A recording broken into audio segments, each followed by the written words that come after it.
I'm doing another one of these. Yay! After it's been months since I last did it. And what do you know? I'm skipping to Skinamarink. Mm-hmm.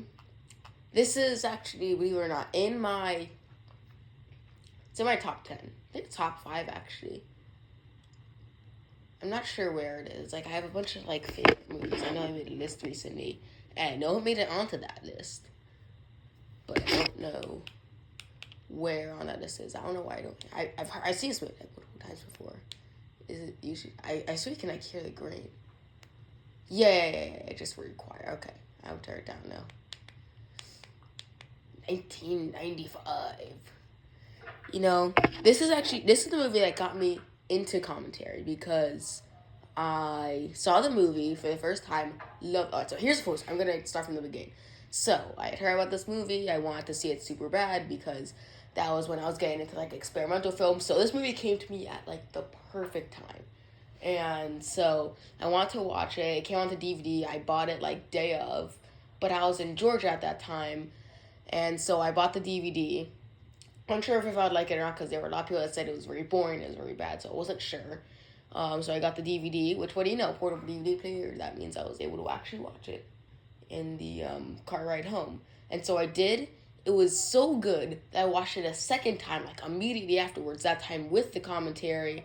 And it was amazing how charismatic, like, the directors were, or not the directors, but like the filmmakers. There was the director and then I think the cinematographer, something like that.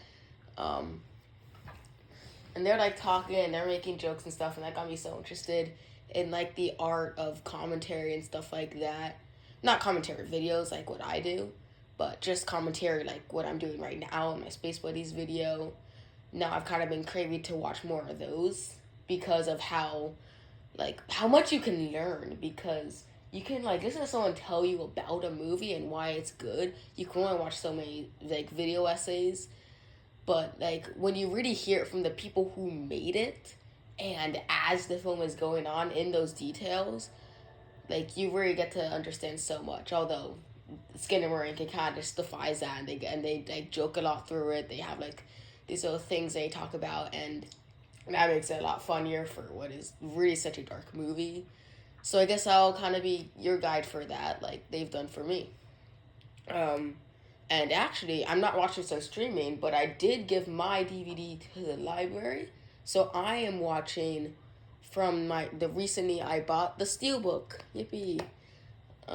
It was sold out for like the longest time, and recently I went to like a Walmart that was further out than the Walmart that's like closer to me, and guess what? They had one copy left, and I was like $25.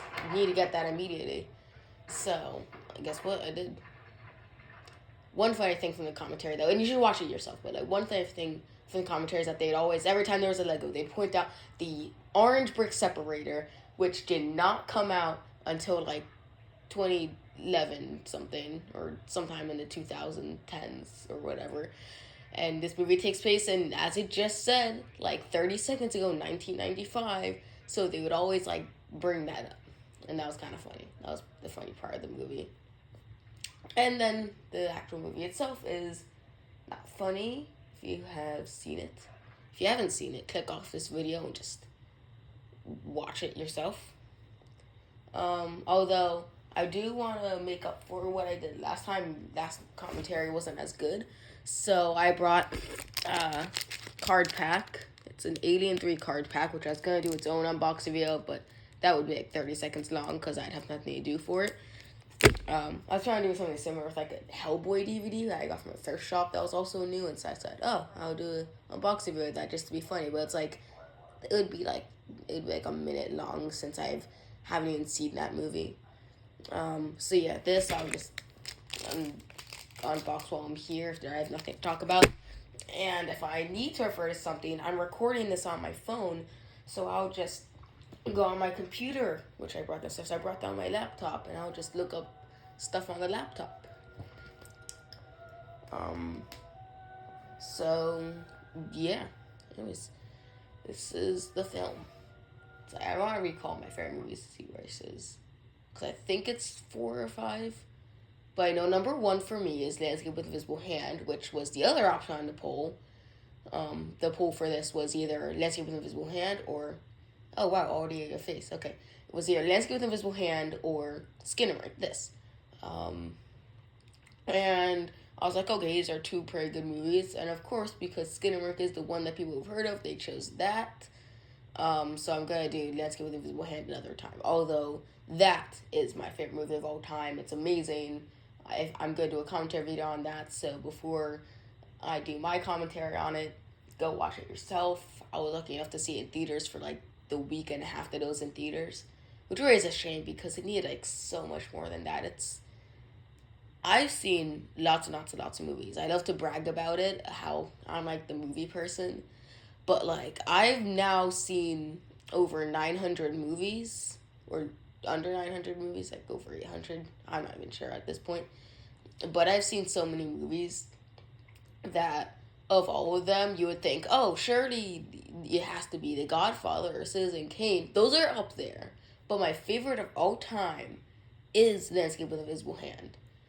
And then my second favorite has to... And then this is where it gets tricky. My second favorite. It's like, I always have that number one favorite, and then I'm just, like, not sure after that.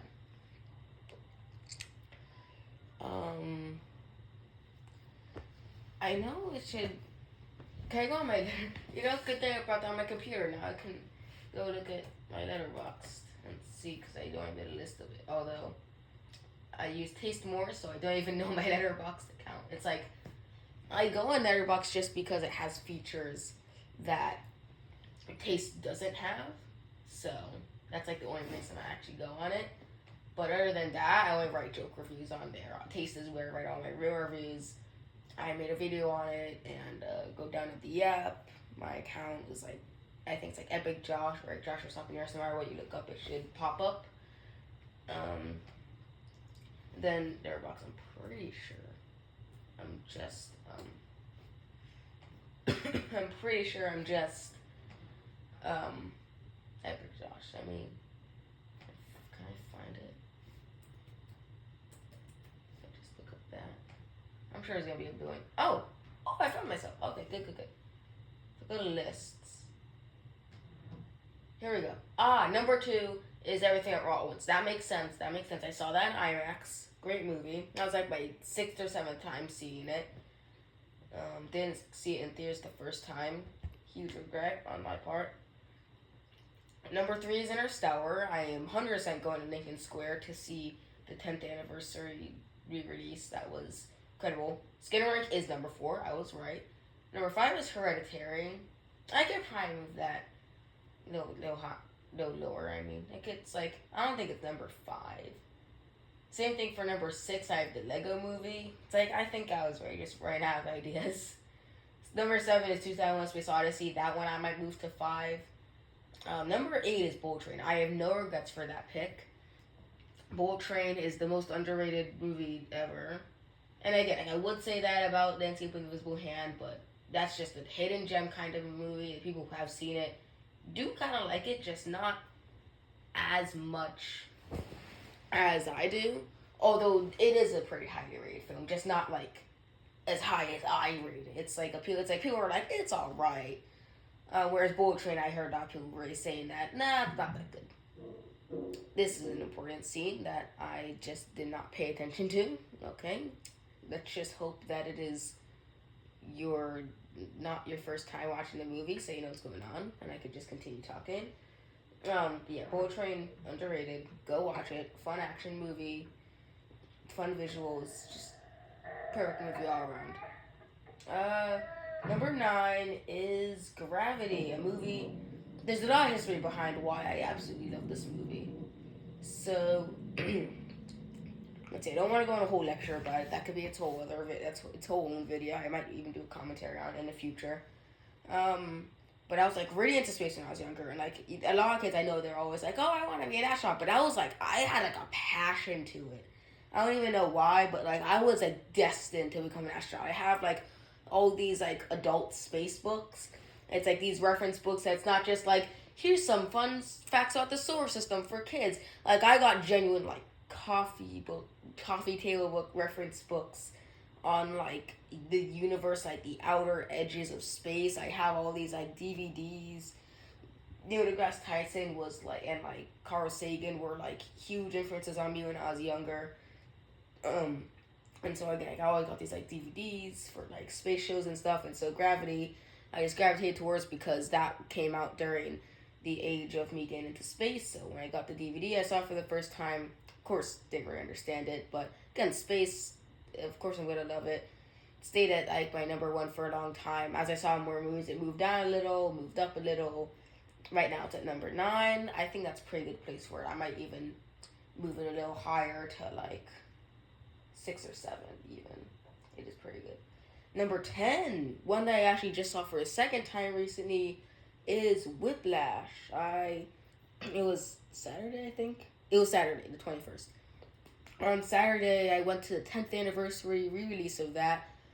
I loved it like so much. That was the first time I saw it was like a few months ago, and I hadn't seen it like since then. So I was like, hey, I'm the re-release. I was like the first time I'll go rewatch it again, and it's an amazing movie. It like doesn't get enough like credit where it is. A lot of people do say it's a very good movie, but I never see it that high up on people's lists. It is that good. Maybe I'm just like super like unexposed to good movies, and you guys are probably just like, no. You haven't seen what's a good movie? You haven't seen. Oh, I have to look something up. Okay, I would just do it. You haven't seen this other good movie. It's like no, I probably have. It's just not as good as that, or either. Yeah, you're right. This is just my list for now. It could always change. That's my top 10. I think it's like my top 30. It's my top 33. Long story short, Megamind is higher than Citizen Kane. I'll just shorten it to that. I also have Mother Couch on here. I just want to bring that up. That's at number 23. I'm definitely going to move that a lot lower because I just rewatched it recently. Perfect movie. That's going to move up to my top 10. That's going to replace something in my top 10. Probably either Bolt Train or Lego Movie. Mother Couch is, without giving away too much, it's Ellen Burstyn and Ewan McGregor and a bunch of other people. So it's like Rise Fawn, I think his name is. There's a bunch of very famous people in it for an indie movie, but it's really just a So Ellen Burstyn sits down on a couch and she refuses to get up, and so Ellen Burstyn's on the couch. So Ewan McGregor is trying to, and his siblings, which are these other people, Lara Flynn Boyle, who I actually have a picture with from when I went to the Q&A with the director, who is like the nicest person ever, by the way.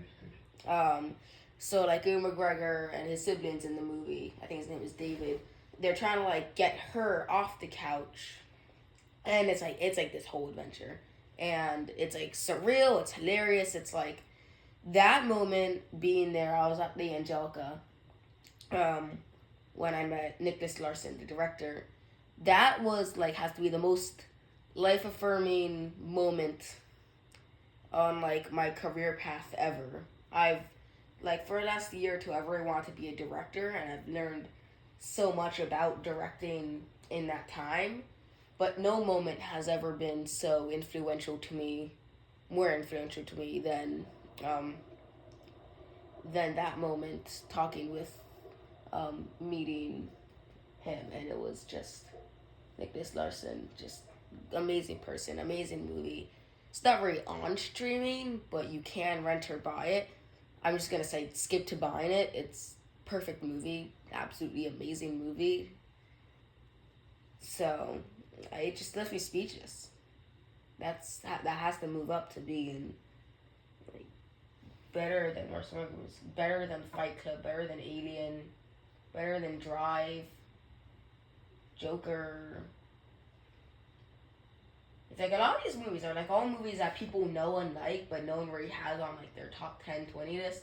So it's like no one's gonna have Boiling Point on their top 20. That's at number 16, and it's like who else is gonna have that except for me? I kind of cheated a little bit. I put Bluey the Sign at number 20, which by the way is also above Citizen Kane. Drive My Car might not be in my list, although I did see it and I did really like it. I'm not sure if it does make the list that it's in right now. I'm not sure. Same for Moon, although like everything else, like Joker stopped making sense. Marcel Show, Wrong Trousers, not even actually because like, maybe I should include short films on here. If I am including short films, then Wrong Trousers and The Sign will be kept on here. But if not, if that doesn't count and it's my rules, not anybody else's, then I gotta take them off and yeah. But what was I gonna say? Maybe I'll just get back to the movie. Maybe I'll just get back. I don't remember what I was gonna say anyways. So yeah, it doesn't matter. I'm just gonna barely remember what's going on. So how many times have I seen this movie? So no, there's 2 times in the car. Then I think one more time by myself. I don't remember. And then another. Oh yes, there's the time. Every time I watch this by myself, I always do it with the commentary because I'm always just too scared to watch it myself.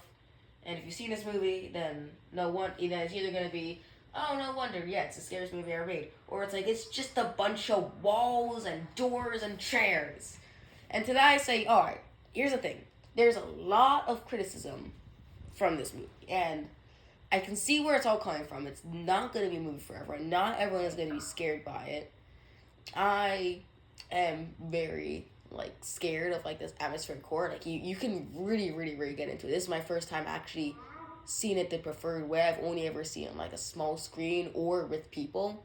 Because the only other time I saw it on TV like this was for, like, Halloween with, like, my mom and my sister. My mom liked it, she's probably the only person who actually liked it. Because it's either like a love or hate movie, so she actually kind of thought it was in the middle, which is surprising. And then my sister absolutely hated it, and I was like, she was one of those people, I guess, wow. But again, yeah, I don't blame the people that hate it because they hate it. I blame it because they just don't know how to criticize things. I don't like it when people criticize a movie and then just say, I didn't like it, that's why I didn't like it. It's like, no. Tell us why you didn't like it. You're not helping anybody by just saying you didn't like it.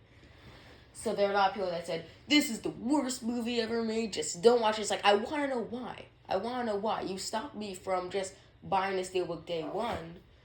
I could have gotten the Steelbook so much sooner if you hadn't misled me by saying, oh, this movie is bad, just don't watch it. You didn't give me a reason. It was like so many people just saying that exact thing, throwing other random things into it that made absolutely no sense. I want to hear why it's bad, not some metaphor of what it's bad like. And it's like, just tell me, because aside from that main criticism, there was pretty much nothing else. And so I led more to like the people who said it was good because they gave genuine reasons about the uniqueness of it and the storytelling and cinematography and how it all plays out. And I agree with all of that because it is an amazing movie in that aspect. That said, I have never watched it on my own in the dark on a big screen like I am right now. I almost did see it in theaters though, which I would have definitely regretted because I would have like pissed myself like on the spot every 30 seconds.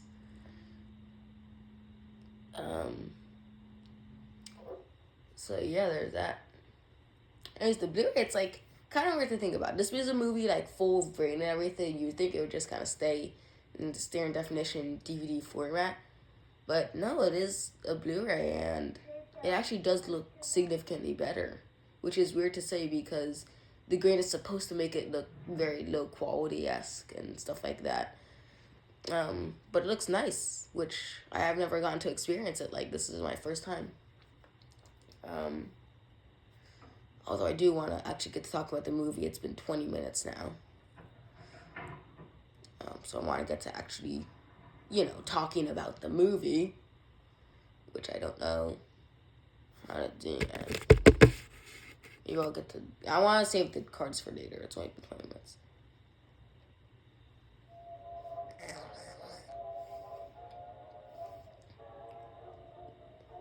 The cartoons are all in like public domain, which is interesting. It kind of reminds me of how,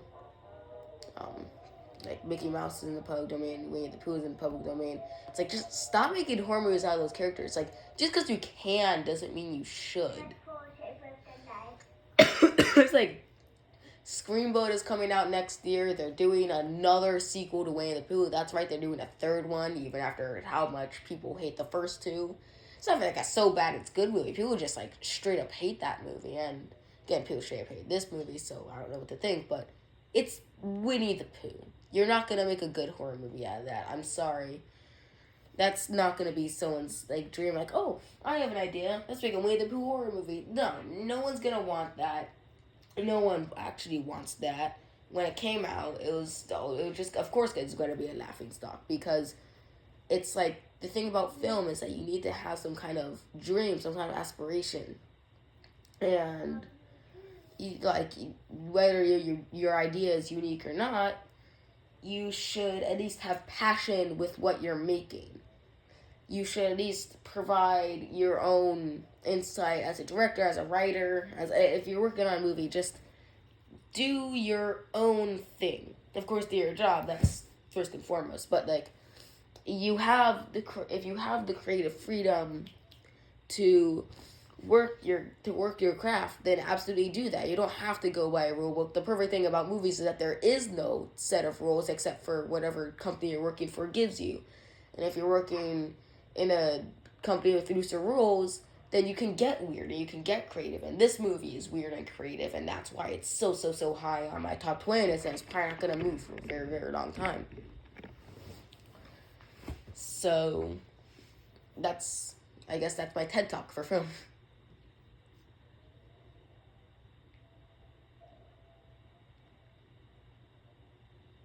One thing I actually didn't really understand about this film was a lot of people say that you can see like faces in the corner of the screen when it gets very dark. I only see faces when there actually are faces in this movie, and there are no faces in this movie. But like I only see them when it's like you're supposed to see something, like which is again like all towards the end. But I know there were a lot of people who did like this movie saying like, oh, it's so eerie because at the corner of the screen you can just see like an eye and a nose, and it's like, what did you see? I just saw film grain. I just saw like sandpaper. It's like 80 grit sandpaper. I guess on a bigger screen I can kind of see what they're seeing, but like only to an extent. Like I don't see like a face. I don't know, see blobs that look like they're slightly like brighter than other blobs on the screen, and it's like, eh. Also, I want to mention that about 30 minutes ago, I was extremely tired, and I thought I couldn't do it. So now I was like, nope, I'm just gonna do it. So I don't so that happens. So yeah, I'm doing this right now. If I fall asleep and this becomes an 8 hour long video, you'll know why. But talking makes me not tired. It's like talking that's a bit more active than just sitting and watching a movie in silence. Although maybe that's what I should do because I wouldn't be talking about anything else, I guess. I'd be talking about something that's useless. The movie. It's like, just start talking about the movie. But I don't know how to do that. If it was a movie I made, that's different. But this isn't a movie I made. So, I can only provide what this provokes in me. Like, for example, moving box. I'm not sure how I feel about that. Maybe I'm a little scared. Maybe I'm, like, curious. There's not a lot of movement in this movie except for the film grain, so there's that.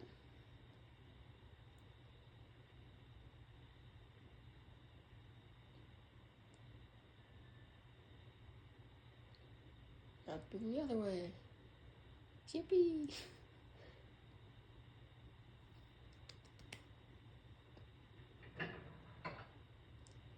Back in.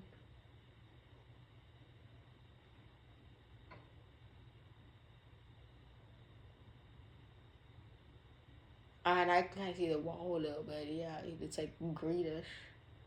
And that's gonna plug. It's gonna unplug again because there's someone in this house. It's 3, 2, 1. Boom! I did not time that. I haven't seen this movie in like months. I did not time that. I actually got that perfect.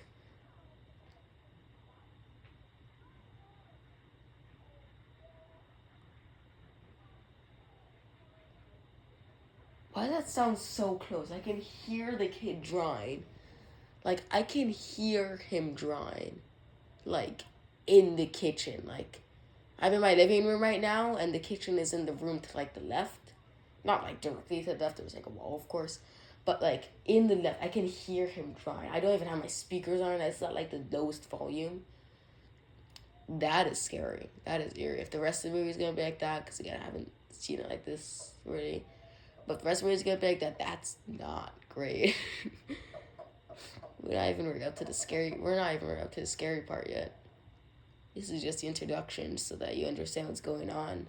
Which, every movie should have. Although this one is a bit slower than anything else.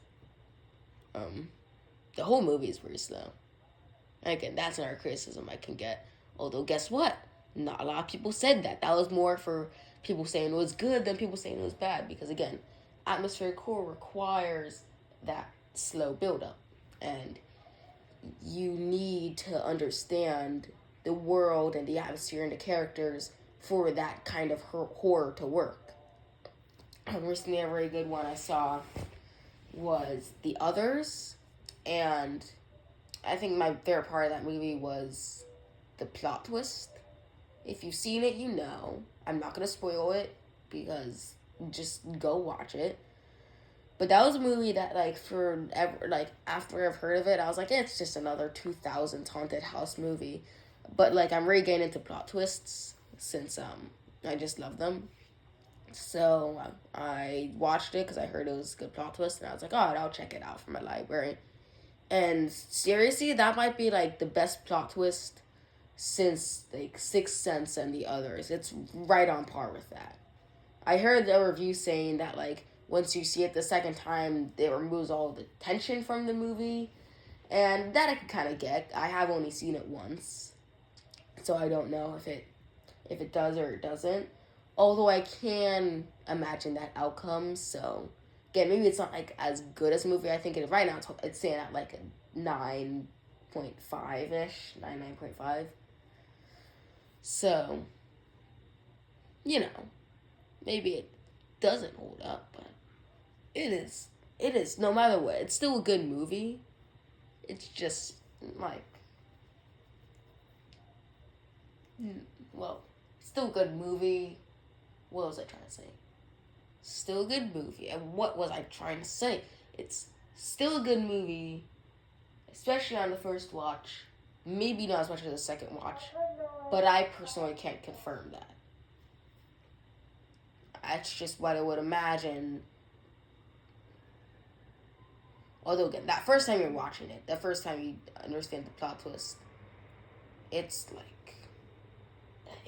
sudden. There's nothing that could make you expect it. The entire movie is, like, really just guessing until it happens, and you're like, whoa, that just happened. My hand was like, you know how, like, when you're shocked, you'll just have, like, a hand over your mouth? I had 2 hands over my mouth. It was, like, one, and then, I'm not gonna say it, but, like, later on, there's something else related to that same thing, and then, like, the second hand came onto my mouth. I just, like, could not be more shocked at that.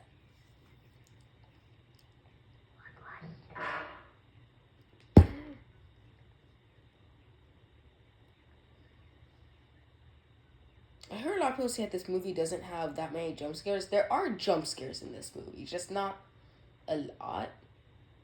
And honestly, maybe I just because I haven't counted, but honestly, I don't think that jump horror movies have that many jump scares. Yes, they're reliant on jump scares, but it's like after a jump scare, they have like ooh, excuse me, they have like other scenes of other things related to that. They make right after it's like boom jump scare, we're gonna run around for 5 minutes and do something scary.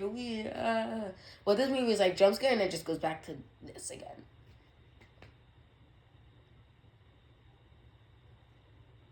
Chair on ceiling.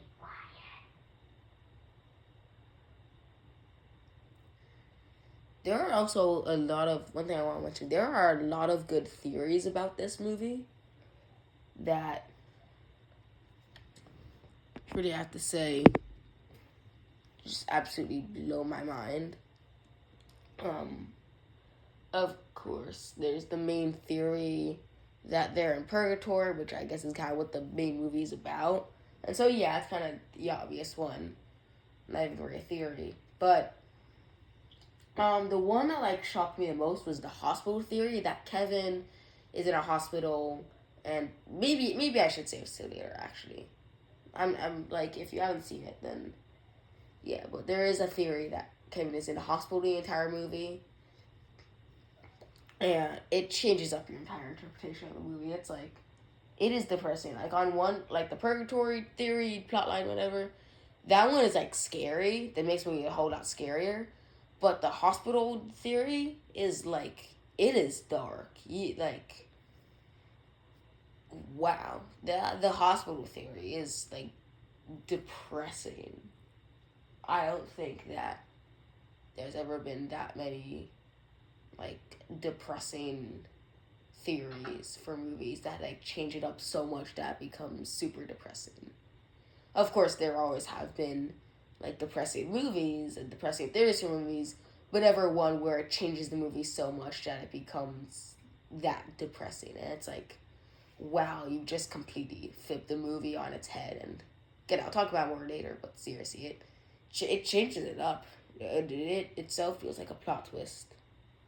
Which I want to bring up Mother Couch again. There is no plot twist in Mother Couch, but the movie is about something that it's not actually about. Which again, all good movies have double meanings and everything. Not everything is taken literally. Everything is some kind of symbolism for something else. Good movies are like that. Interstellar wasn't about space, and Everything Ever All at Once wasn't about the multiverse. It's like those films have all those layers. They're so much deeper. And what was I talking about? And Mother Couch isn't about a furniture store. And if you pay attention to the little details, you realize, it isn't about a furniture store. And I remember when I rewatched it after I bought it, I like noticed like all these small details, and I'm not gonna like small details. Some of them I noticed right after my first watch. I was in the streets of New York City. I was talking about it with my family, and I was like, wow, yeah, I noticed that. I didn't notice that. That was cool. I talked to the director. He told me what it was about, and it was like, oh, I get it now. And again, there are some obvious things, not obvious things.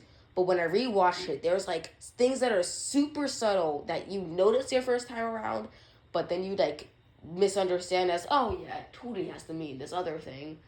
But then you rewatch it and it's like, no way, it meant like, I thought they were talking about something else. They were talking about like that, and you hear like all these different perspectives, and it's like, who is who and what is what, and it's like seriously insane because you don't know which perspective the story is being told because like everything, and it's like, it's so much. I'm definitely 100% doing a commentary on that too. Maybe my next poll will be for which commentary I should do next, whether Couch or Dancing with the Invisible Hand. I know I'm hyping up both in this video because one of them is a favorite movie of all time, and the other one is my other favorite movie of all time. But which one is like more worth the commentary? I would think that it's like Dancing with the Invisible Hand. I'm not sure if I could do a commentary for it. That movie is like a lot of talking. I mean, again, so is Space Blaze. A lot of movies are a lot of talking, just with some exceptions. But like Dancing with the Invisible Hand is a lot of like there is entire scenes of just conversations, and I'm not sure if I can talk over that or through that as much as I can with it like this or Spaceways or whatever. It's harder to ignore. Whereas Mother Couch, there are a bit more of those conversations, but that's, again, not to say that it's either of them are bad movies. One has too much talking, one has too little talking, or one is more important conversations. They all have conversations with meaning, just some of them are, like, more, like, better to grasp. Like, Dancing with the Invisible Hand, the entire thing, like, grasps you by the throat and like, forces you to pay attention because it's that entertaining of a movie. And it's another movie with all these layers and everything that I don't even understand on, like, my 15th time watching this. I watch it, like, every other weekend, pretty much. That's how much I love this movie. That's how often I watch it.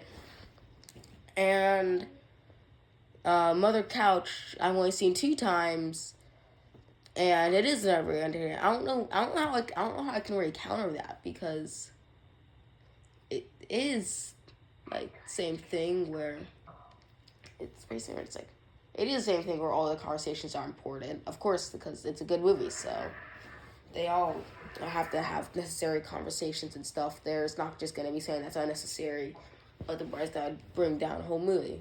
Not the whole movie, but it would bring down the movie, the quality in general.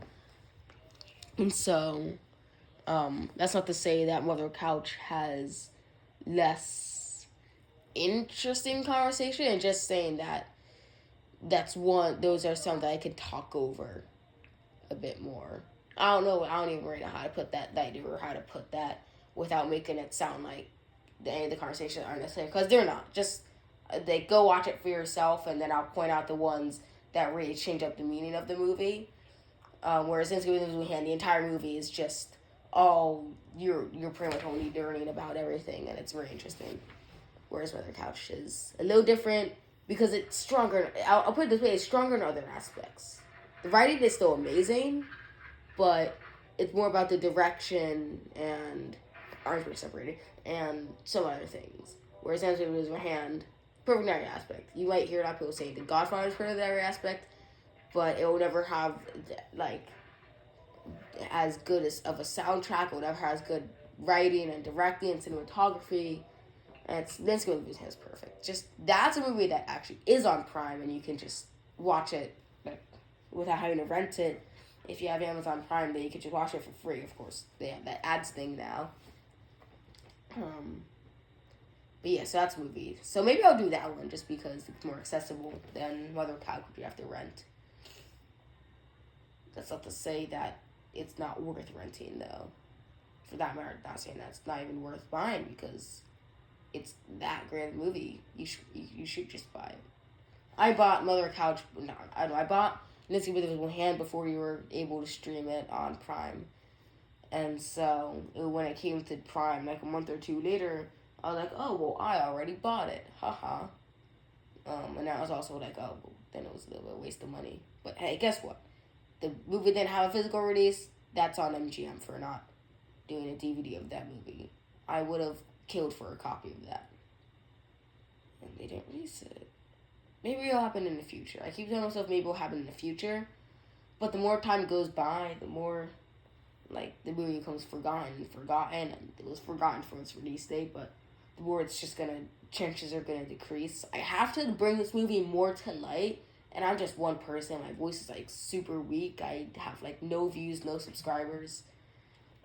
And so it's like, I need to bring this movie out somehow. I need to expose this movie to as many people as I can and teach them about it so that it becomes on the radar and it becomes something that's a bit more important to some people. What's more important than that, at least in this moment, is this movie and the events in this movie, because we are now about 40 minutes, and it is not, has it been 40 minutes? It has not been 40 minutes. We're almost, like, halfway through this movie now. This movie is, like, 1:40, I'm pretty sure. And there are no end credits. If you've seen it, you know why. If you haven't seen it, it's because this movie was made on, like, a shoestring budget, and all the credits are in the beginning of the movie, so it just is the end, and that's it. And I have to say, I'll talk about that more at the ending too, but the abrupt ending definitely works 100% in the favor of this movie. Like, there's jump scares work in a certain way, and tension works in a certain way. So with this, it's with this movie, it doesn't let go of that tension at the end. You'll see why if you forget or haven't seen it. Onto this scene though, I remember the scene, but I don't remember why it was scary. Except for the ending of the scene. I remember there was a jump scare, but I know when that jump scare happened, so that shouldn't be the scary part. I remember. Let me just watch it and then figure it out as I go.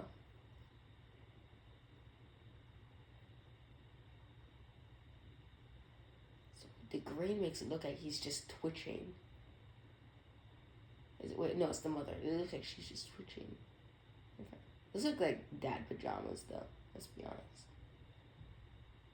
That's something that your dad would wear. Something that my dad would wear. Something that I would wear, honestly.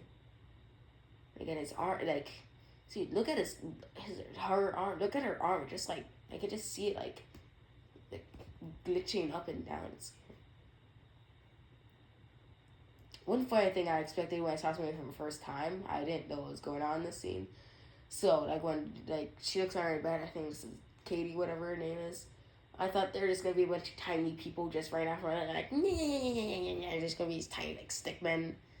These like actually like the army men sized people, and it's like it makes me like.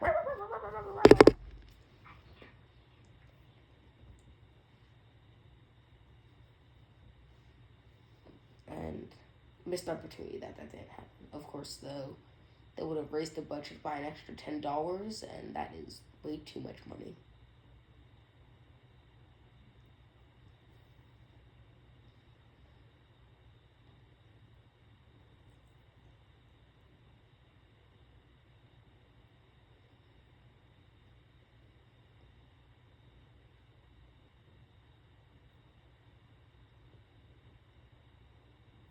I wonder if I should turn this up just because they could hear the grain, but it's like, why do you need to hear the grain?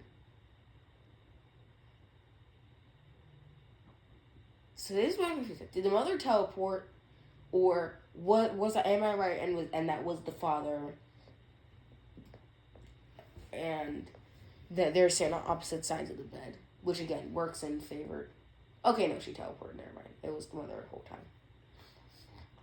One thing in the commentary that I'm gonna steal from the people who are in the commentary for this movie,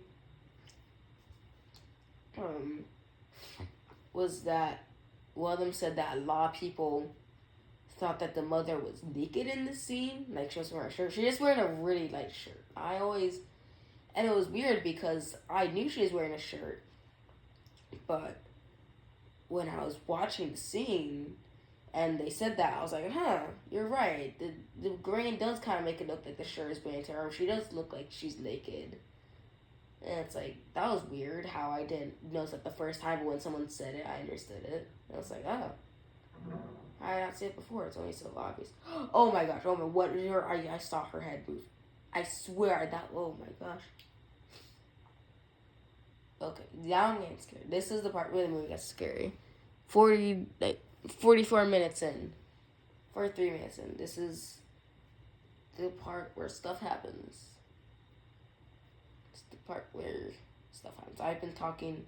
So that means that I've been talking for 40 minutes about nothing but myself. Why did her head tilt scare so much? Like, was it because I didn't notice that when I saw it the first 5 times? Oh my gosh.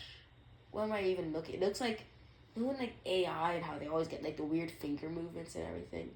I swear I just saw her like finger recoil like up and in like a circle and then back to like her hand and then her, like one of her hair things.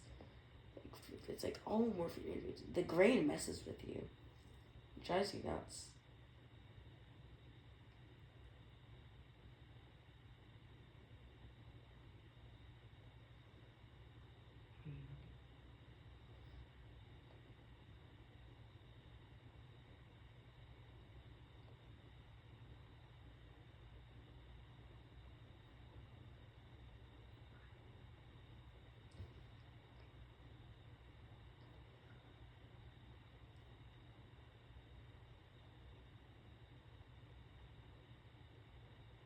Name one film that's more uncomfortable than this.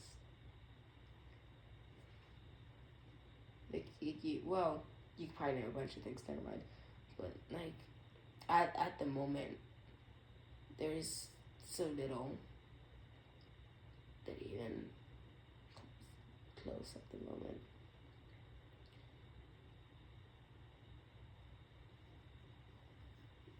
I'm going to describe the hospital theory along the way. So, apparently, it's, Kevin is in the hospital after he falls down the stairs. He gets, like, a really bad concussion. And so, the family is, like, very sad about it. And it's, like, the sister is always there. The mother is too depressed. And apparently, in this scene, she, like, hangs herself. And you hear, like, I don't know if it's right now. And, like, I'm too loud that you can't hear. But, like, you hear, like, this, like, weird cracking. And someone said that, like, oh, yeah, it's because she's hanging herself, which is incredibly dark and incredibly tragic. And then the father just leaves, I guess. I don't remember the whole story behind that. I think that's what the voice is, but on the other hand, it's like, if the father left, then how would we even know? It's just jump scare. We're up to that already. I don't want to. Oh, no.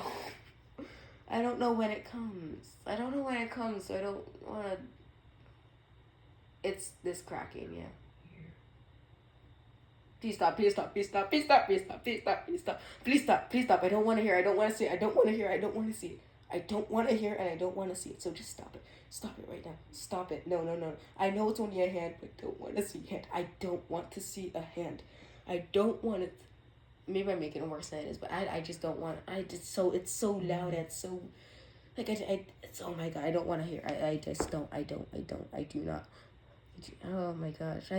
When does it come? It's taking so long. I don't want. No. No, please stop. No. It's taking too long. Just get on with it already. Jeez, I'm covering my ears right now, so I don't know if it happened or not already. Why? Just make it stop. Oh, no. I'm just looking. Oh my gosh. No. No. Just do it over. There we go. Okay, fine. I think I made it more tense than it was supposed to be. I heard it through my ears being covered, and then I knew, okay, it's over. It's just a hand. I don't know why I got so scared of a hand. Oh my gosh. The rest of the movie is worse. The rest of the movie is worse. I don't know why that scared me.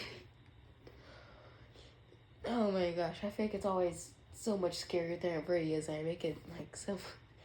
And to be fair, it takes like a whole minute to get to that scare. So it's like, what are you supposed to do? Just sit there and wait, and then when it comes like, yes, a hand. Okay, I get it. Kind of reminds me, I'm interested in watching Inland Empire by David Lynch. And apparently there's a jump scare. Which, guess what? I, for some reason, decided, oh, what if I look up the scene it's from? And then just replay the scene that the jump scare is in. For, like, no reason. Decide that I could. So, great. Now I spoiled the jump scare and what it looks like and when it comes for me.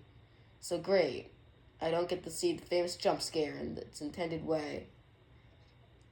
Because I know exactly when it comes. It's a 3-hour movie, and I know to the dot, to like the minute mark, when it happens in the movie. And I haven't even seen it. But again, that's like, if the movie was good just for the jump scare, then I wouldn't watch it. It's David Lynch, so it's going to be a whole bunch of things. It's going to be weird, it's going to be creepy, it's going to make absolutely no sense at all. But hey, so is Tenet. Tenet made no sense at all. And that is a really good Christopher Nolan movie. That's really underrated, so yeah, maybe Inland Empire is going to be the best movie I've ever seen. You don't know, I haven't seen it yet. A lot of people are actually comparing this movie to, like, David Lynch. I can kind of see it. I saw Eraserhead once, so I guess you can say I'm an expert at watching David Lynch movies. But yes, I saw Eraserhead once, and it was the movie as a whole is just alright, but there are some movies where it was like, just, ugh.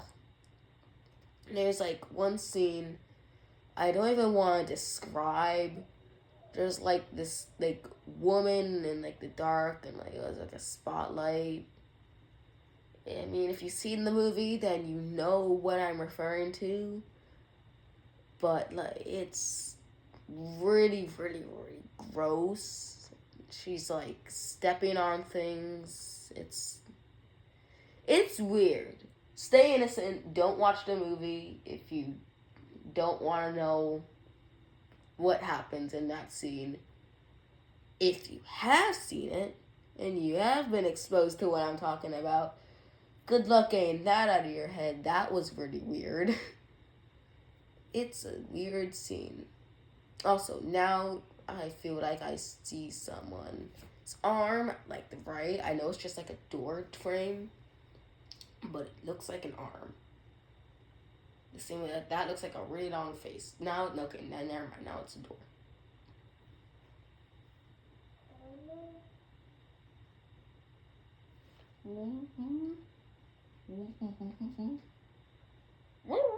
I'm coming recording. Oh, yeah, I was like really muffled, and sometimes you get subtitles. Hello? Hi. Hawaii. Hawaii is a state in the United States of America, North America.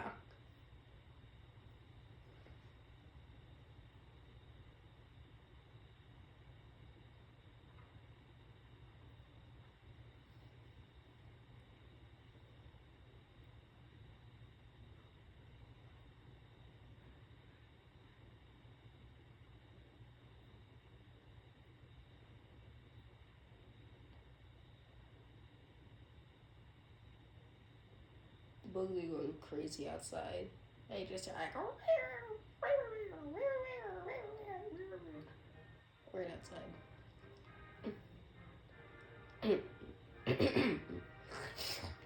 I was like sick the other day. Today is Friday. Well, no, it's 12/27. Now it's Saturday. But on Tuesday, I was like, well, on Monday, I was like sneezing. It was terrible. I stayed home the next day on Tuesday.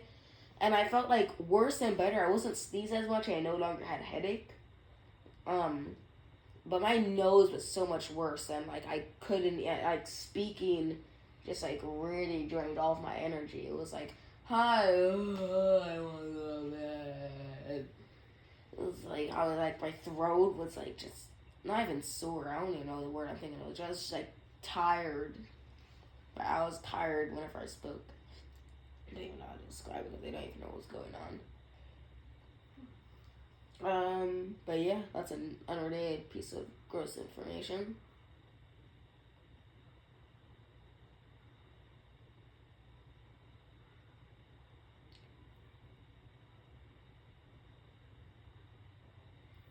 I don't get why the TV just white sometimes. I know it's because of like the camera, and so it's not gonna pick up on all like the detail in the animation.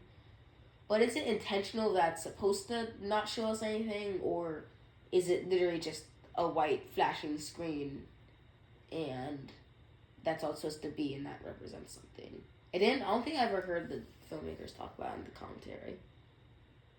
So maybe it wasn't intentional, and they just forgot to bring it up because they were talking about the orange brick separator, which they could not get over, and I forgive them for it because I made for a really funny inside joke.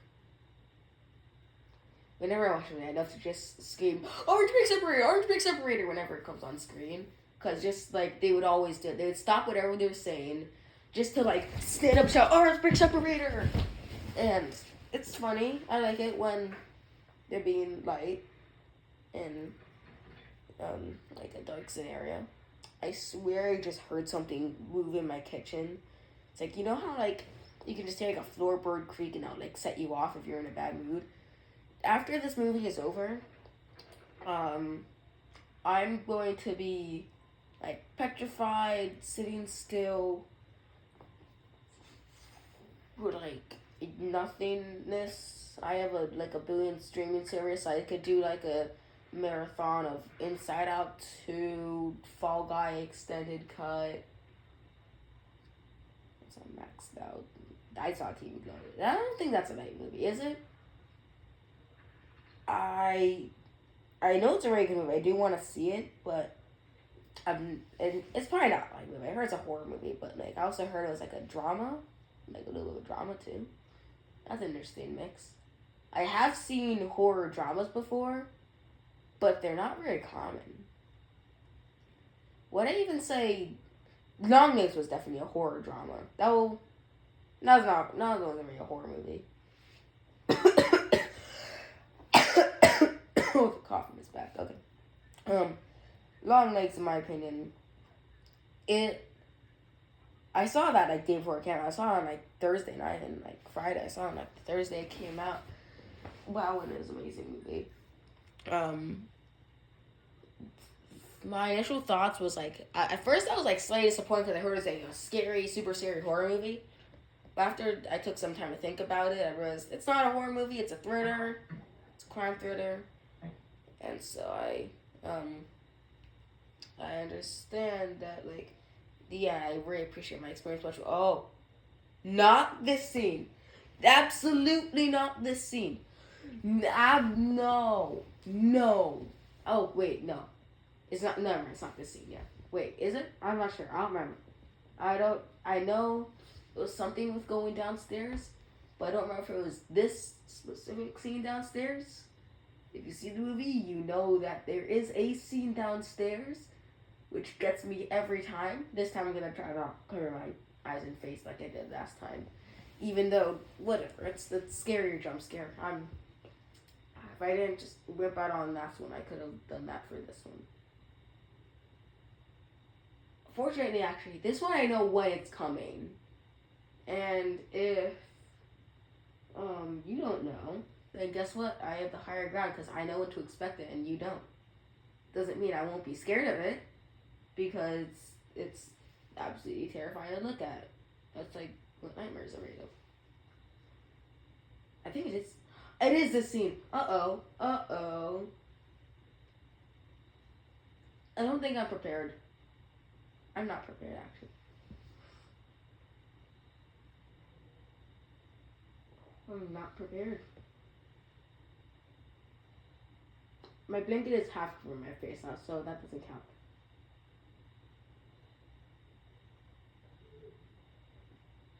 It's not bad, right?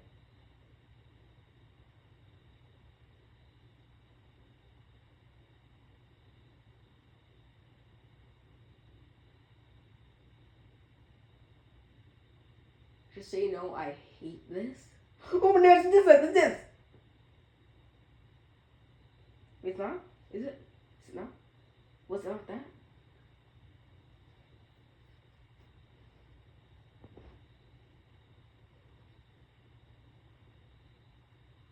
What? I thought it was that.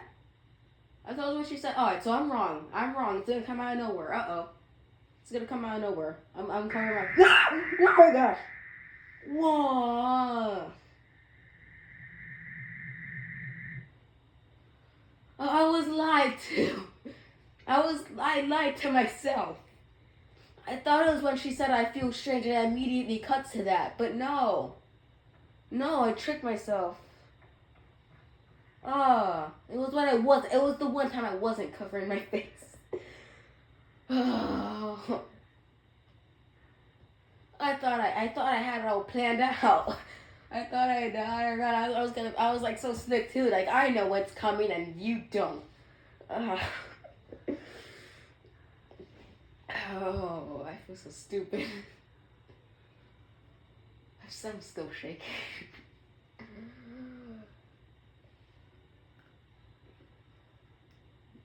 I thought I would. I'm so stupid.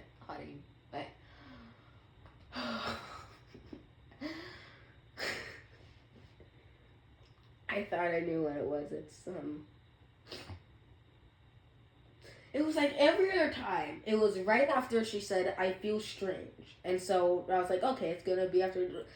They changed it up. Oh, that scared me. They changed it up for some reason this time. Oh, the one time that I'm actually expecting it, they changed it up.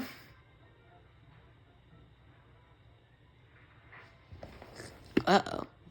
I don't think my phone's gonna be able to make it. It said 20% like a few minutes ago. Not a few minutes. It said 20%, I think, like 30 minutes ago. Now it says 10%, and there's 40 minutes left of the movie. Will my phone be able to make it through? What should I do? What should I do? What solution do I have this problem? Rewatch the movie and redo this when I'm already more than halfway into it? Or just hope my phone doesn't die within the next, like, 30 minutes? Because it's concerning how it said I had... Well, I mean, my computer's right here. Lucky enough that I brought it down. Now I can search this up. Shut up, Microsoft.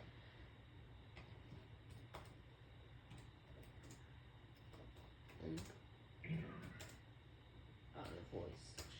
Shoot.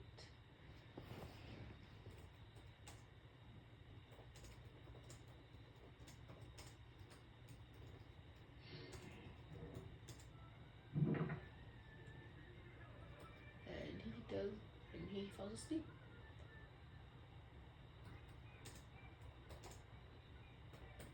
I should have tried my phone before this. I did not plan in advance.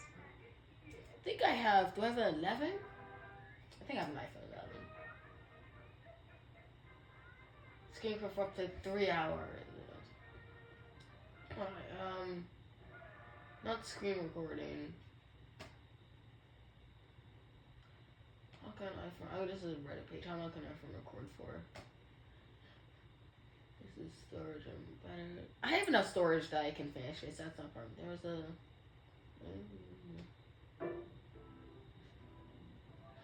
Not this. Oh, anything but this. Oh my gosh. This really gets in your head. This, like, it's not scary. Just, I wouldn't even really say it's that annoying either. It's just. Ugh. It's like a staple of this. It's like a staple of this movie is that I feel like you remember it, you forget it. No, I always forget it, but then you remember it, and it's like it's hard to say. It's like it's not scary. It's just uncomfortable.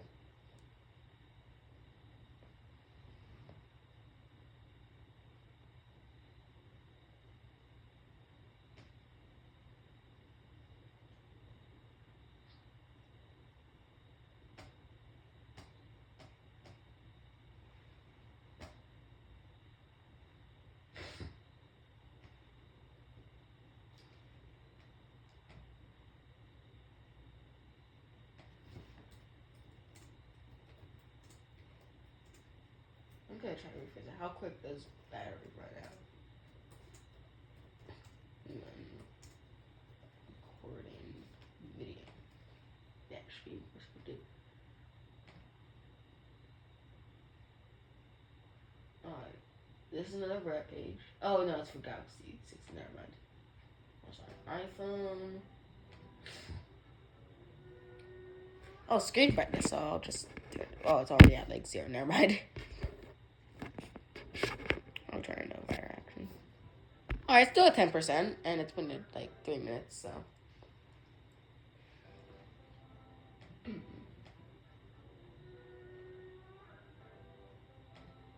I remember I saw it for the first time. I was like, is this gonna be another jump scare? Am I just like leaning into it? Am I just like manipulating myself into watching another jump scare? Yeah, this is Presto Changeo.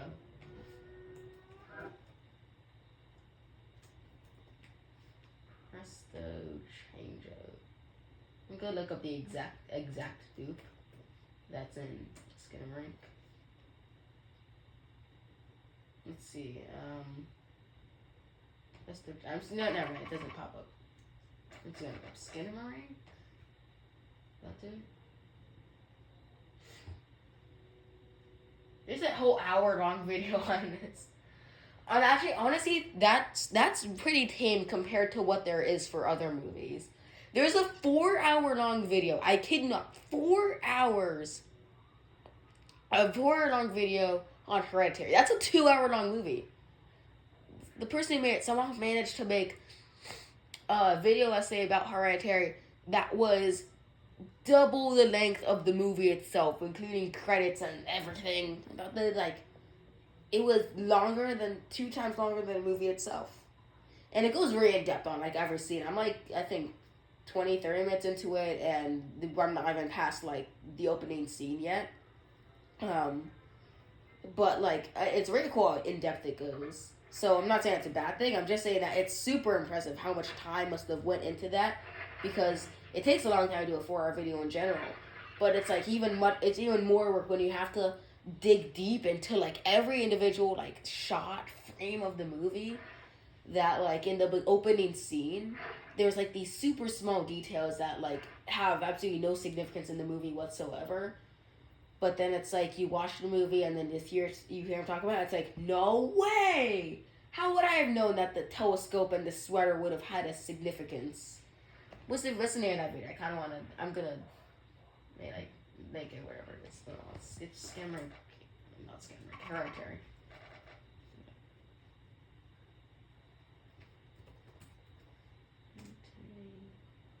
It's Ultimate Guide, I think.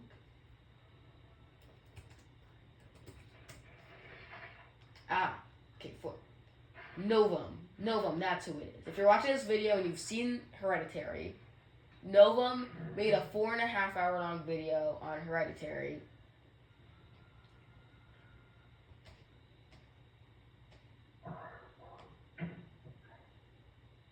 I see eyes. I see eyes in the background. Do you see the eyes too? I was looking at my computer and I looked back up and I'm looking in the background and now I see eyes, which I have not seen before. So now I am terrified. Staring at me. It's smiling at me too. I can't look away. If I look away, it's gonna kill me. But I see eyes. I see 2 little black bees on what looks like a toaster. That'll smile. Staring directly at me. Just trying to look up things about her. Okay, I can't find it. Well, is this the scene? Oh no. If you've seen the movie, then you know what happens. If you haven't, then you're in for a treat. Okay. This is another not scary scene, but it's really uncomfortable. Oh, it's this scene. I hate this scene so much. Is it there? Please tell me it's there. I don't want to deal with that now. Okay, I don't think it's now yet. Okay. Never mind, it's not now. Alright, what percent is my phone at? Now it's at 8. It's only been 8 minutes and we're at 8.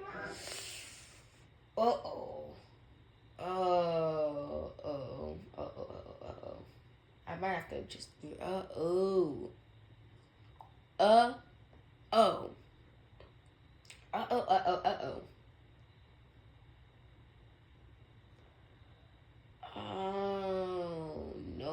No. What if is my phone on? Is my phone on no battery mode? It is on no battery mode. Oh. And this is the scene. It is the home. I don't want to watch this right now. Oh my god.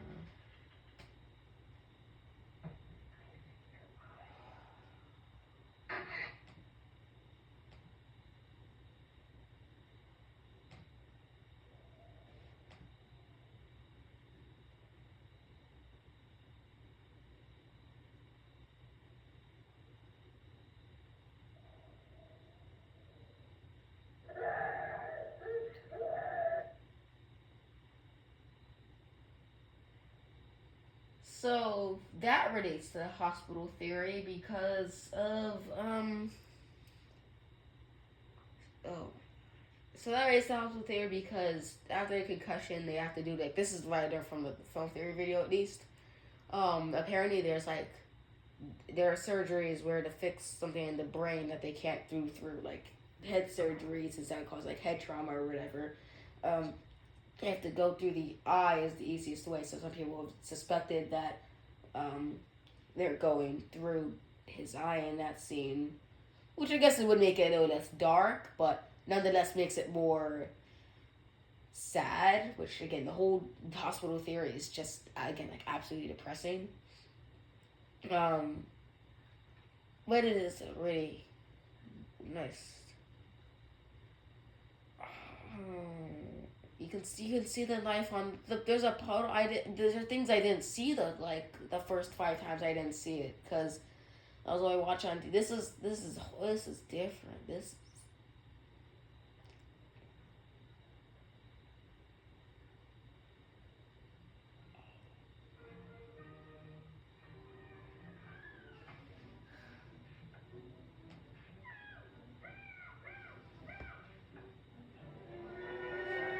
Look, here's the Presto Change Skinamarink loop. I found it, by the way. It's a whole minute long of just Presto Changer. Although I don't want to get copyrighted, so I'm gonna. So alright, so someone says, what did the not the spoiler. Never mind. Alright, I'm gonna go to it later. When my phone is out of battery.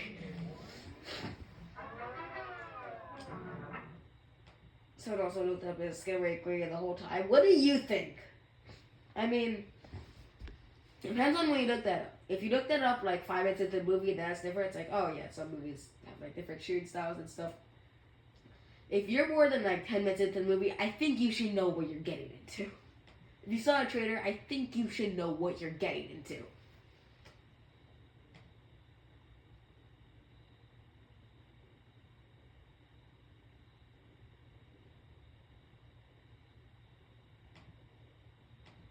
So is Skinamarink based on a true story? It, of course, is not. It's a movie about a voice in a house that a kid can't get out of, and he's hopeless because he's making him do things he doesn't want to do. So it's what happened to the mom in Skinamarink.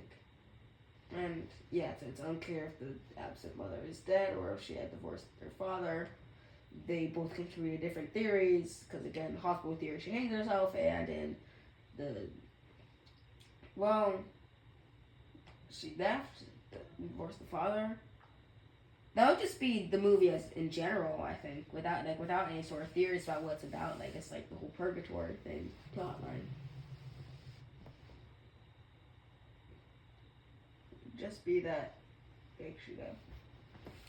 But then how does that explain the crackling in that one scene, which is so dark, and too dark.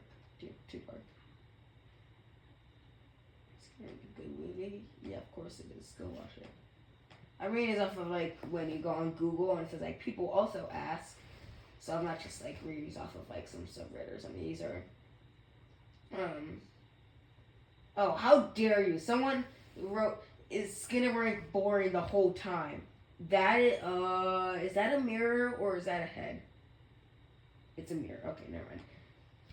Dreadfully boring? Oh my gosh. I'm not even gonna read the whole review for that. That's just an insult. It's Harry saying as it is boring. That's a good way to put it. They can be both.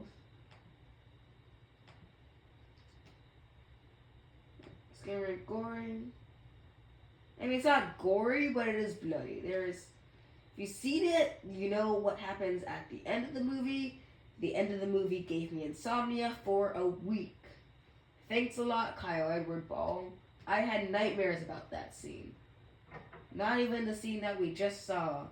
There's a scene a lot like it that happens like 10 minutes away from the end of the movie that almost made me cry.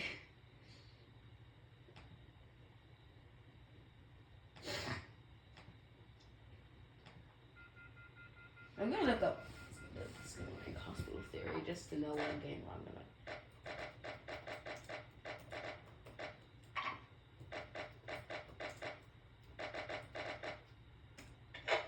Anyways, the reason my keyboard sounds like Five Nights at Freddy's 1 is because I'm using Opera GX and the keyboard thing sounds I have on are for um that are for Vance phrase. I don't even play that game anymore. I just like the sounds because I really used to love that game. So it's fair and honestly that like I would have that. This scene actually. Now this scene, I absolutely hate too. I completely forgot I was in. Oops, I completely forgot I was in the movie. 7%. 7%. On phone.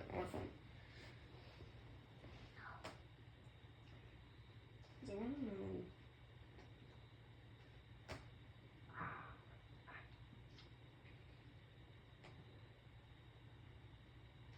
Oh, there's that face again. Thanks a lot, Ranker website. Alright. There's undercover theories. Number one was about childhood trauma. I've heard that, but I don't get it. Number two, Kevin's in a coma. That's the hospital theory. Three, Kevin never fell downstairs. I didn't hear this one. Alright. I'm gonna ignore this scene I found right now because it's like absolutely so depressing. So I'm just gonna read this. Kevin never fell downstairs. I haven't heard this. Does anyone else think that the son never fell downstairs? This film's been saying it for the last 18 hours, and one of the things that triggered a deep fear in me when I was a kid watching on TV in the living room and hearing the door slam open, and I hear running downstairs. Did find out set up. What's this even?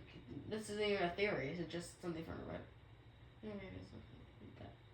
Oh, that is someone else replied that saying, yeah, I'm very dubious about my thoughts are that either a dad pushed him down or he was hitting him. Ooh, yeah, that probably ties into the trauma theory, which again, I had to write down more about. That is, ooh. No wonder I hadn't heard of it. Parents are in the midst of divorce. These are all from Redditors, by the way. I'm not like I'm reading these on my computer.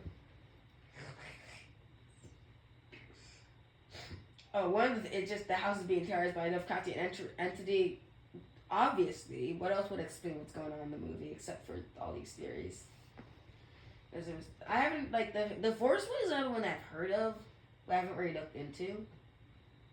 Then there's the filmmaker. That's been interesting. I'm gonna read this one actually. One interpretation I haven't seen, but I walked out with. The monster is the filmmaker. The horrors of Skinamarink are the inexplicable tricks that can only be achieved through editing, things on the ceiling, changing faces, destroying doors and windows. At one point, kind of asks, how do you do that? I'm surprised I can do that. That didn't happen yet, I don't think. And then let's talk about the last 20 minutes, blah, blah, blah. I would be very curious to know if that's another spoiler. This interpretation made it go down a little bit easier for me, and I walked out appreciating how an anarchically peaceful it was that last half of the movie. I would not know how to pronounce that word. I just don't think there's that much evidence to support it. I think it's an interesting theory, but honestly, you can kind of say that about fake and not found footage movies or anything. Not a lot of found footage movies, but like Blair Witch. You could also kind of say that Josh and whatever the other person's name was could have been the villains of that movie, or like I have not seen that movie. No, get away! No. Okay. Oh, all right. 6% on my phone. No, I'm not looking at it. I'm not. Well, isn't it even that scary? It's not even that scary, actually. This version, obviously. This one might be interesting. This one says it's made up of sleepwalking episodes. You can see sleepwalking. Say, what? Ew. Anyways, we'll the sleepwalking one. Nah, I'm not gonna waste it. I don't have time anymore. Keep watching the movie. Oh, right. I forgot. The monster turns the jump scare isn't that part. It was because the monster in this movie is such a jerk that he turns the 911 phone, which is, I guess, is the only way out or whatever, into a toy phone. This movie wasn't dark enough. They made it even more tough. Okay, that's so loud. Alright, hour 40 and versus hour 20 and 6%. So that means it was 4%. We lost 4%. That's 20 minutes. So we lost 4% in the last 20 minutes. Meaning that if there's another 20 minutes left, then I'm going to do is hopefully only another 4%. Meaning I'll have 2%, meaning I can finish this video. Let's stay optimistic and just have that as our solution. I'll go on. So great, we can hear you. Shut up. We heard you the entire movie, except unless it's on no volume like I have right now. Skinamarink is the one second. What's this one? This is 130. What the heck does Skinamarink mean? This movie is no explanation, which makes me believe that the entity is tormenting the family. I don't know what it is, but I think that in the universe of the movie, it is a very real entity. Maybe it's a demon. I think actually in the commentary, I think they actually brought up this theory, saying that, oh yeah, some people called the voice the Skinamarink, and I know it's like, well, it's this Skinamarink is just a metaphor, which is another thing, which was actually from the film theory video about how Skinamarink is a metaphor for the song Skinamarink and all that, because the movie, at least according to the hospital theory, is about love and abandonment and like all these things. Even this line saying, "So I took her mouth away." Some people are suspecting that the father said that by making the RD, which is like, why would he do that? It's like, that's one thing I have to rewatch the video. I don't even get it anymore. It's been so long since I've seen it. Since I've seen this movie. Although, yeah. Lots to unpack. Honestly, just watch the original commentary. It's funnier, it's more insightful, more interesting. Although, if you're still here and you've gotten this far into my video, then keep watching because you don't have that much left of it. And even though there's more interesting things to be heard in the other one, hey, you're here for a reason. You're here to listen to me talk about a movie. And guess what? You're getting 100 for the price of one because I'm actually talking about both movies. Yippee. Will this be a good time? I'm thinking I'm probably not even going to open the cards. Maybe I will make a video on it. I don't know. It's going to be like a minute long.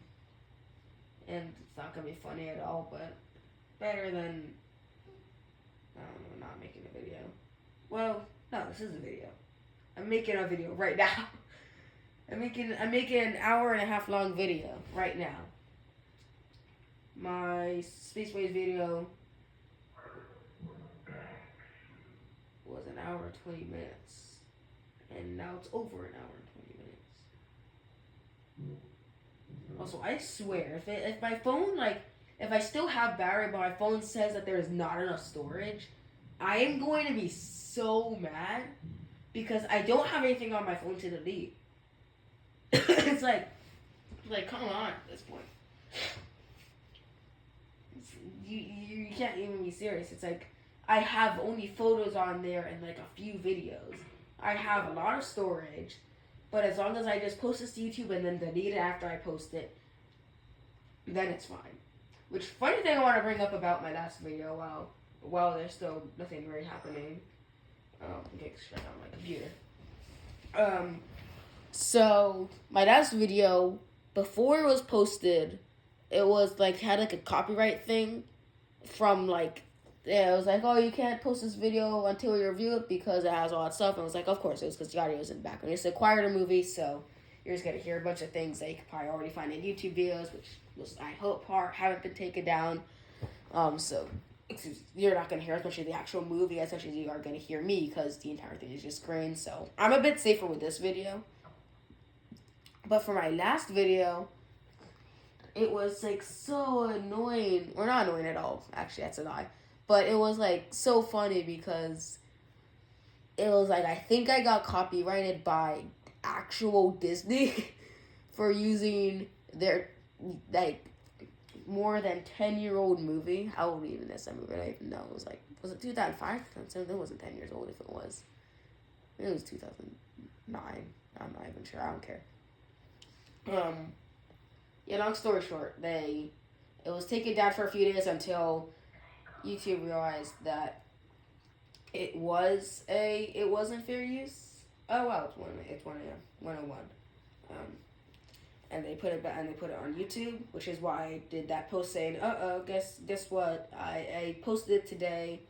The bad news is it was taken down. But yeah, it was back up within like 2 or 3 days. And so, yeah, it was kind of funny to say, oh, guess what? Hey guys, I got copyrighted by Disney. Oh, that was a big deal because they didn't do anything about it. The video wasn't fair use. My throat. It's so dry.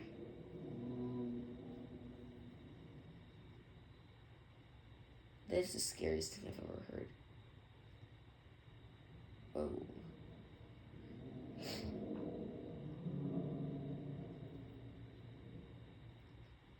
Anyways, the next shot. I'm pretty sure I know what shot is coming up. Next shot. I don't even... Alright, so I was right. This shot makes me sad. You'll see why in 3, 2, 1. 0. -1. -2. Boom, got it. That is... I don't even have to tell you how that is. You should just know that it's sad.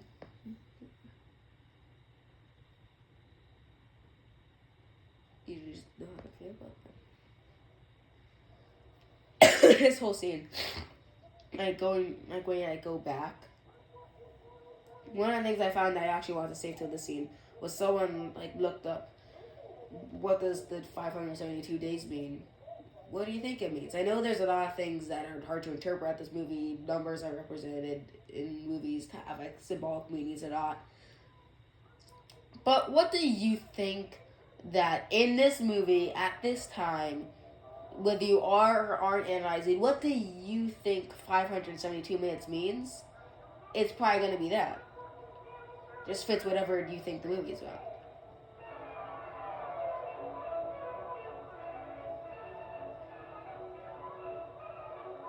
I'm gonna trust the filmmaker when he said that all these were in fair use, and hope they don't get copyrighted for this.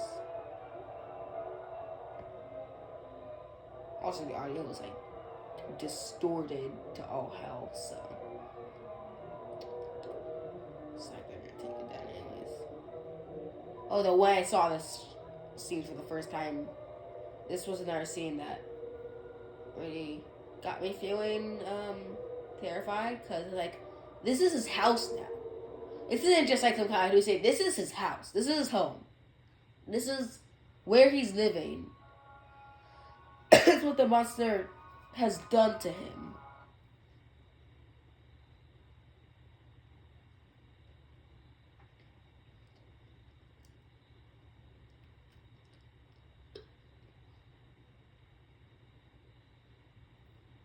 I see it twitching back and forth. Oh, well, that's not how a human is supposed to move. I see that head. Oh my gosh, it's jostling around. Stop it. Stop. I know you're most likely sitting still, but stop the grain. Stop making it look like you're not It's like she's sitting still, but it looks like she's like shaking around. I'm almost tempted to turn on the lights because that's just how. Oof, that's just how crazy this movie is.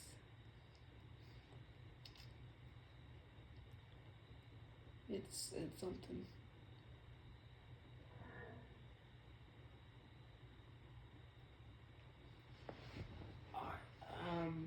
I think my least favorite part of the movie is coming up.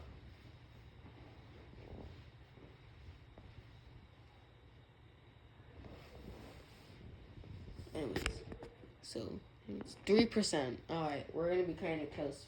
We're gonna be kind of close, guys. Like really, really close. My phone's not gonna run out of battery though. Have hope. My phone is not going to run out of battery before the end of this. There's only 10 minutes left. It cannot run out of battery. Oh my gosh, my throat. It just got bad right now. It was not bad earlier. It's just bad right now. Oh, I think there's a like. Oh no! I'm wrong. It's later. It's like 5 minutes from now. Okay, I'm wrong. The last 5 minutes, I think made me cry the first time I saw it. I don't remember that. I don't remember if I did or didn't. What? Something that does make me cry was Interstellar. When I saw that movie for the first time, tears were streaming down my face. Movies that made me cry like a baby: Interstellar, Hatchie a Dog's Tale, which is like, it's not even spoiling it by saying this. It's like, it's a dog movie. Of course the dog dies, but that's not why the movie is sad. You cry for like a completely different reason aside from the dog dying. And also everyone knows the story of Hatchie. Everyone knows that he died. So, that's different. It's not like Marty and Me or something where it's like, it would be a spoiler to say the dog dies. It's a completely different story in which, no, what is the scene? Oh God, for so long too. It's like 30 seconds.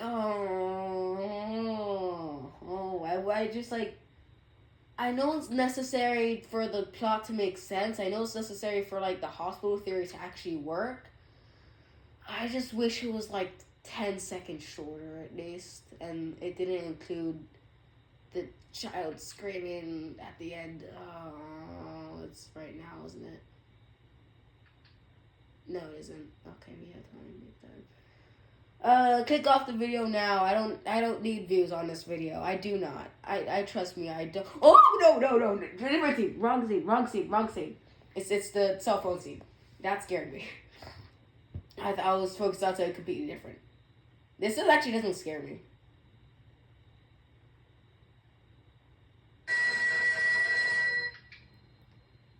People are overreacting about that scare. Except for the fact that now, for some reason, this is scary actually. I don't know why. For some reason, I see this like black engraving of the telephone on the screen. Is that just me? I see it's like floating away to like the top left now, and now it's fizzing back into the other parts of the grid. Is that like on the screen in general, or did my eyes just like do a weird thing? Chemicals in my eyes, in my brain, or whatever. Because I know optical illusions are a thing. And this movie definitely plays with your eyes to manipulate you and get you scared and stuff, and I don't like that. And my nose is, it's stuffy nose. It's bad. I was not like this 30 seconds ago. What changed? What happened? What changed? Alright. It's still at 3%. Alright. There's another 5. Alright, so guess what? These are the last 5 minutes. You get my least favorite part of the movie, the scariest part of the movie, and of course, the ending of the movie. With no end credits, so the fear lingers with you the entire time without any relief of something happening, which just kind of spoiled the ending right now. Oh, no, is it this? When does it come? This is teasing me. I thought it came way sooner. I mean, this scene I thought came way later. But the scene that I hate comes later. I keep thinking, is that blood? I'm not sure. Like, I know she's beheaded, but like, is the blood dripping from her neck, or is it just like a weird looking shirt? This season as scary as I remember it. Maybe just because of the theories that warp its meaning. That's scary. That's scariest I've ever seen. Nope, it is this scene. It has to be a scene. Oh, I just get it over with. Oh no. No.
So that ties into the hospital theory because um, they have to do that surgery repeatedly and it doesn't work. And this scene shows that. All right, so you know what? I'm not gonna spoil it until just later, but I'll give you a hint. Keep in mind that according to the theory, the mother hung herself at this point, so she's dead. She committed suicide. She killed herself. Tragic. Remember that. Remember that. That's important. Also, this door. There are no doors in the house before, and now there is a door.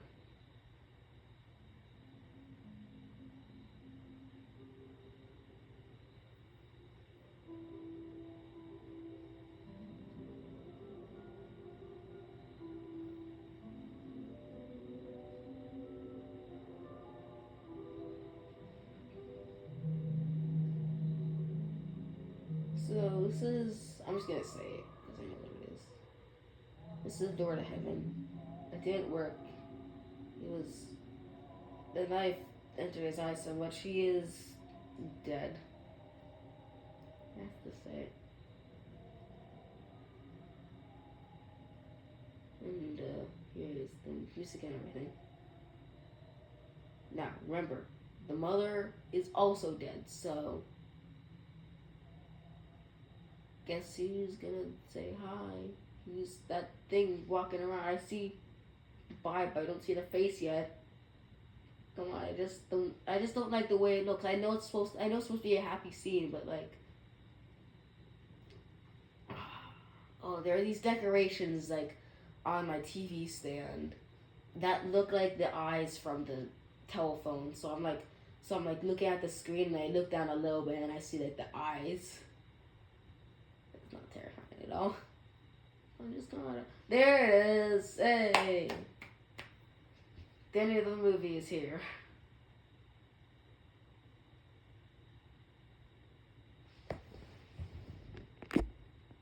This is a 2 minute long scene. Oh no, never mind. It's only a minute. It's just. It scared me. The first time I saw this scared me like so much I couldn't even look.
over.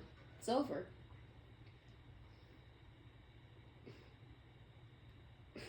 Okay, it's over. Alright. So, alright. So I pretty much spoiled it right before it happened. So that was the mother's face. They're in heaven now. I guess it's technically a good ending. Because you don't have to suffer, go to sleep. It's just rest. You've been through a lot. You can finally be freed of your pain. It's a strong ending. There are no movies that are as strong as this. I'm just gonna say it. Like I would say there are very few, but this is like there are films that are equal to it. I'll say that much. There's no one movie that's more terrifying than this. No more movie that's more powerful than this that I've seen. This is the movie that shakes me and takes hold of me, gets under your skin, just crawls underneath and like doesn't let go, just takes its like home there, like doesn't even pay rent. And that is a way to end the movie. And the way that it works, at least the first time and the second time, not as much when you've actually already seen it. You know, I'll show you the Blu-ray. Just to the reason that the ending works the first and second time you see it, or just the first, I guess, is because you're used to having a jump scare in every movie, really. So you don't know how that ending scene is gonna go. It's like you see the face, and then with the formula of the movie, you're like, oh, it's gonna take some time. That's what's gonna happen. But then the end, no credits. You just go back to the menu. Or if you're watching on streaming, it just goes back to the streaming page. If you're watching this on Disney Plus or Hulu or whatever, or Shudder. And so, ooh, that's a way to end the movie. That's certainly a way to end the movie. And so, yeah, it sticks with you because, you know, there's no jump scare. The tension isn't released.